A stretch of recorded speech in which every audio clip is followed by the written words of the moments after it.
Let's now shift our attention to Northern Africa, where Tunisia will be holding a constitutional referendum on Monday. A new constitution has been promulgated by the present president, Kais Saied, and it seeks to consolidate power to the presidency and diminish the role of the parliament. But hundreds of protesters gathered in the capital city of Tunis against the proposed constitution and also against the referendum. The President Saied dissolved Tunisia's parliament last year. The opposition leaders have called the move as illegal because he did not consult the parliament. Now, this, remember, was a requirement according to the 2014 constitution. After over a year of ruling by decree, Kais Saied has now proposed his new constitution. Tunisians are expected to vote on the 25th of July. No minimum participation level has been declared. So even if just Kais Saied were to cast his own vote, the new constitution potentially could be adopted. Some protests are being led by the Tunisian political parties. They say that they don't want a return to autocracy.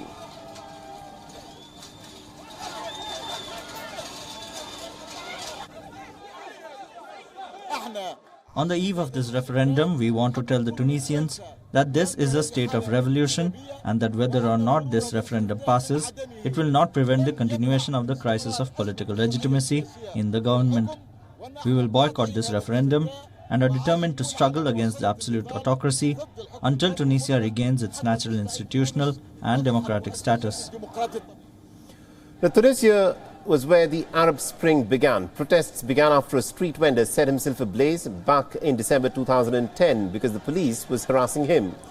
This caused public anger to erupt against the then President Ben Ali and his autocratic regime. The dictator fled Tunisia in January 2011.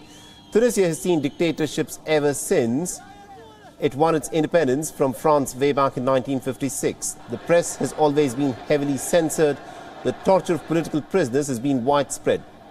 Tunisians thought that they had finally won democracy. Some, however, have not forgotten the autocratic years and have no desire to give up their hard-fought freedom.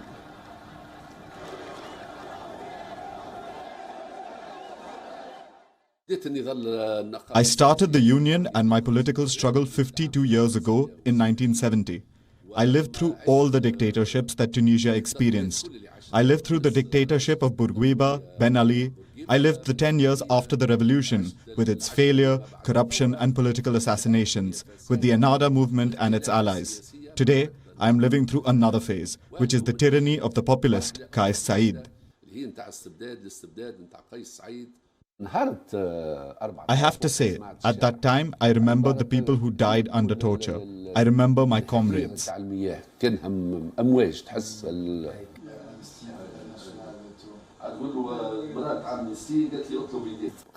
Because there are many who died under torture. They did not live that moment. They did not live it, during the period of Ben Ali. There are dozens who died under torture. The security forces attacked us, and this is what we expected. This is Kais Saied, and this is the ugly face of the police state of Kais Saied. Kais Saied was elected Tunisia's president back in 2019. He was a retired law professor who won the election as an independent candidate. He won the final presidential runoff with more than 72% of the votes. He took charge of a government that had seen 8 different prime ministers in the years since 2011. After public anger at the government's handling of the COVID-19 pandemic, Saied dissolved the parliament in July 2021.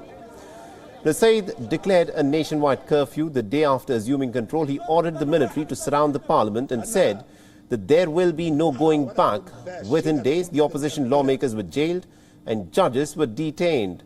Now, over the last year, Kais Saied has replaced security officials, governors and bureaucrats with his own picks.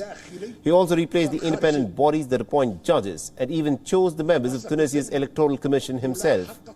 If the new constitution comes into force, then Kais Saied will gain more presidential powers. He will become the chief of Tunisia's armed forces and will gain the sole power to appoint judges, though he is popularly an elected leader.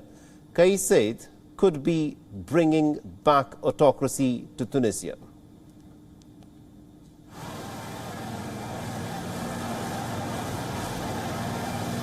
WION is now available in your country. Download the app now and get all the news on the move.